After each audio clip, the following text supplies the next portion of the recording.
Hey there folks, how's it going? So today we're going to be talking about politics in Diablo Immortal. We're going to be answering a really important question. Do you think that politics could ruin Diablo Immortal? Let's talk about it.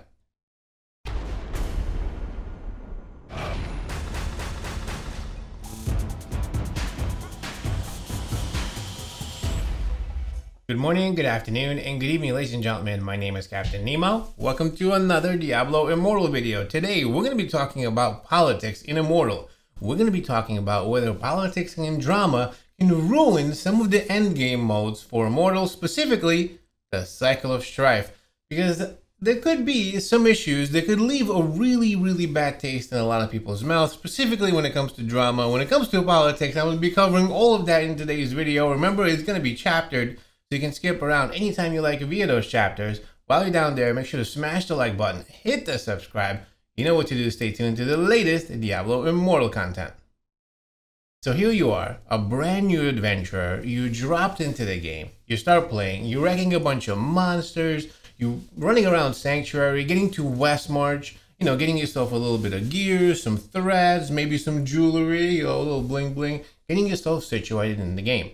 Anywhere before you get to level 43, you're just playing the game and doing your thing. And you know what? Maybe some casual players will get to that and everything is great. And so far it's good to go. And then you get to 43 and you get introduced to this whole other side of the game called the Cycle of Strife. You get introduced to the Shadows and the Immortals. You kind of see that there's a sort of a battle between them. You start to understand that there's this whole other part to the game. Something that is already the end game. If you don't know what, the whole Cycle of Strife, the Immortals, the Shadows, how it all works, what's going on, I will link a playlist for you up top of a bunch of videos, an array of videos that will explain every little part of Cycle of Strife, Immortals, Shadows, how it all works, all the activities, what's going on, all up there for you if you don't know. And this is where you're going to have to make a choice. And the choice will be, do you want to join the Immortals or do you want to join the Shadows? Now, it's not as easy as just making the choice. Well, it could be if you had the right friends, if you knew the right people, if you politicked well. Because if you did, you don't have to do any of this stuff that I'm about to talk about. But if you don't have any friends, you don't have any politics, if you don't have any of that, you get to choose whether you join the Immortals or the Shadows. The Immortals is a very exclusive club. This club only has 500 people that can join it. And in fact, we'll talk about the Immortals more and the politics in the Immortals and how you're supposed to survive in there and all of that stuff. But first, let's talk about the Shadows. First, let's talk about the other side, because the Cycle of Strife is definitely about tribalism. It's definitely about politics, which is something that I'm not sure I very much enjoy. But again, this is up to you. You make the choice. You're the one that's going to be playing it. So what are we talking about here? Well, if you want to join the exclusive club and you can't because they won't let you in, what do? You destroy them. That's right. You completely and absolutely wipe them out. You form your own club and take them down. And that's kind of what the Cycle of Strife is. So here you are. You have to join the Shadows. Now, to be a Shadow, anyone can be a Shadow. Just right. Anybody. In fact, the entire server can be Shadows that could try to take over the Immortals. Now, within the Shadows, there's also politics. Now, it's not the same as the Immortals, and in fact, the politics really start once you get to sort of the competitive side of the cycle, the end of the cycle, the leadership, the control of the Cycle of Strife. So what do I mean by that? Well, when you first join the Shadows, right, you join and you start doing your thing. Now, I explained how the Shadows work and all that. This is not what I'm here to talk about, but when you get high enough in rank, at that point, you get a choice. Do you join a dark house or do you create your own dark house? Whether it's the case, whether you join a dark house or you create one, you're going to have to be in the top 10 if you want to compete in the Rite of Exile. The Rite of Exile is what decides, right, who becomes immortal, who wins if the Immortals get unseated. Now here we are, we're going to focus on politics of this. So, the entire Cycle of Strife on the Shadow side has a lot of politics, actually. Maybe not at first, when you first join the Shadows and start doing your things, but as soon as you become and join a dark house, which is what you're going to need in order to challenge the Immortals for their reign, right? In the Rite of Exile, you're going to need top 10 dark houses to send some of their best Shadows to go fight the Immortals. You need all of them. You need top 10 of them to go fight the Immortals. So it's 80 Shadows, and you need to go challenge 80 Immortals in order to fight them. So technically speaking, you are competing against other dark houses within the shadows themselves, but you're all working as a team together.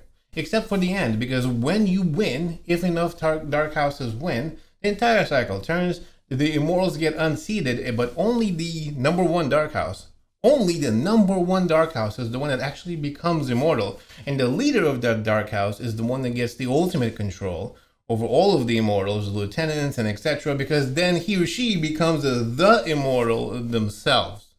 Okay, so where does the drama come in here? Where did the politics come in here? Well, let's really think about this, right? Only the top dark house wins. So at first you're competing against the dark house, then you're working with them in the right, and then afterwards, if you do not make it, if you're not the number one, you get nothing. The entire thing just gets a reset and goes back to zero, and then you're an adventurer again.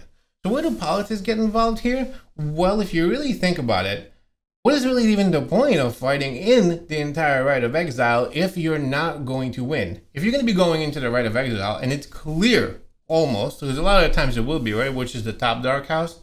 Now, we don't know the full mechanics of the Rite of Exile. There are other things involved, because when you go and you fight against the immortals, there's a rating system that sort of like gives you a rating at the end of the Rite of Exile based on your performance. But generally speaking, the top dark house with the top leader is the one that's going to win and the one that's going to become immortal. And you almost, it's pretty much clear almost, it was clear to us anyway, who is going to be the immortals. So what is really the point of fighting if you know that you're not going to win? At the same time, what's even the point of having the top 10 dark houses if you know that you have to fight together to kind of beat the immortals anyway? Right here is where a lot of politics and a lot of drama will just, it's inevitable to happen. There's going to be a whole bunch of back-end deals going on, because what's going to happen? You have the top dark house, you're the leader of that dark house, you're going into the Rite of Exile. It's not just up to you. You can win your fight, but you need the others to win as well. And if they don't, you're not going to go into the immortality. So, okay, here we are, we're good. I'm the leader of the dark house. I'm going to be winning, no problem. The other dark houses, they know they're not going to win. So what stops them from coming to me and saying, dude, I'm going to throw the fight unless you make me immortal? Isn't that what politics is all about? Now, is that bad? I mean, it's a side deal that the other dark houses might not get involved with, right? Because when you become immortal, before you become fully strong, you can't just take all 500. You actually only get 150 at first. So there's your dark house. That's already, let's say, 80 spots taken, or however many you have in yours. And then you just made a deal with somebody else, but you can't just make a deal with them because you need 4 more to win. That's 4 other dark houses. So you have to make a deal with half the people that you're going against, half the people that you're competing against. You're going to make a deal with them, or they're going to throw their fight, and you're not going to become immortal. You're not going to win anyway. Do you see what I mean? There's a lot of politics going involved. You're forgetting the whole actual fight, and technically speaking, what should happen is the best people should win. But now politics is getting involved, and in my opinion, kind of could be ruining this. That's only one angle of this.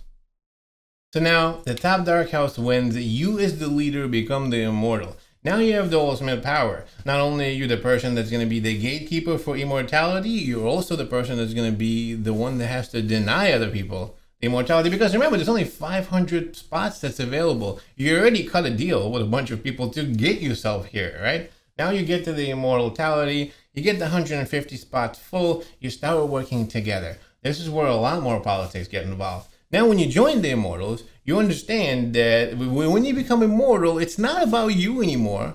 Not unless you're in the leadership. If you're just a regular member of the immortals, you're just you become almost, I feel a sense of being like a foot soldier. Because immortality is all about the reign. Immortality is all about the whole of the immortals versus just you. So you have to do a bunch of stuff, and you have to contribute raw essentia to the entire reign to make them stronger. You have to continually do that. You have to do a lot of stuff, actually. That's not the only thing you have to do. You have to defend the vault. You have to go around and do your dailies. You have to do a lot of stuff to make sure that the immortals stay immortal. Because remember, the entire rest of the server is gunning for you. The entire rest of the server has your bullseye on you. They want your spot. They want to make sure that they take you down.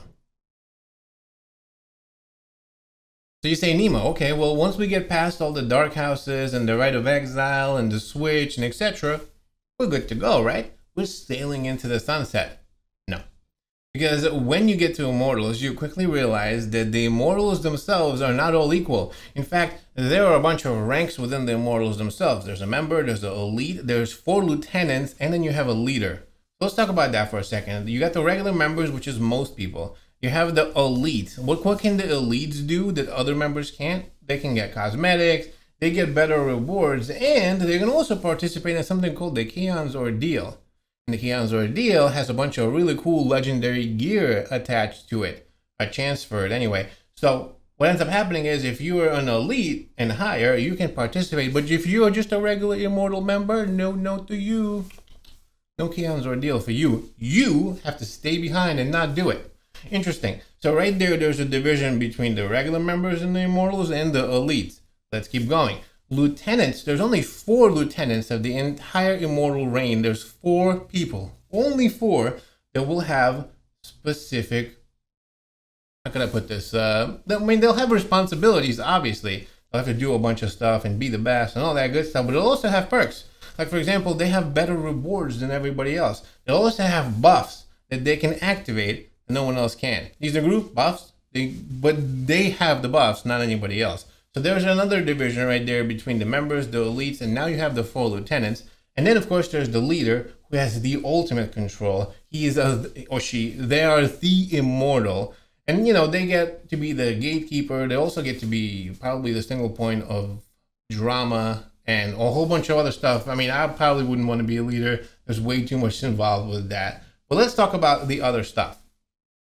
So you say division within the Immortals themselves? Yeah. So you can't participate in Keon's Ordeal if you're a regular member. And then there's something called the Raid the Vault, right? You have the whole activity where you can defend the vault as the Immortal, but the actual Immortal Vault gets a whole bunch of stuff in it every week. It just appears in the vault. And if you are a member or an elite or a lieutenant or whoever, you can go and request certain equipment. Some of this equipment is like really good legendary gear. They might have specific stats on it or really cool rolls. They're not class specific. It's just big vault with a whole bunch of gear in it for everybody. So if you look at something that you like, you can actually select it. You can take it and basically request it. You can put a request down, and as a high enough ranking person who contributes enough Essentia and etc., you get a choice. You get like 3 things that you can kind of put a reserve on. Right? This is something that you are preferring. Now, what this means is that if there's somebody who is higher ranked than you and they want that, they can overwrite you and take it.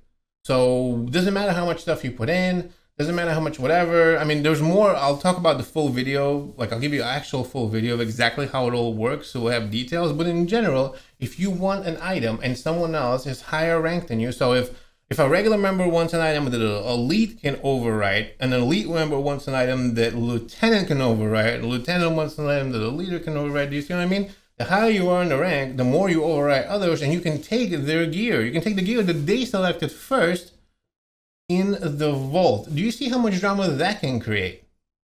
That doesn't just work one way, right? It isn't just rank whoever's higher. It actually works the other way also, because the leader and the lieutenants need the elites and the members. In fact, the regular Immortal members contribute a lot of Essentia through their daily tasks and etc. to continually push the reign and make it better and stronger and, well, more of everything, right? You need regular members in the Immortals in order for the reign to be successful and happy. But at the same time, there is a clear division within the Immortals themselves.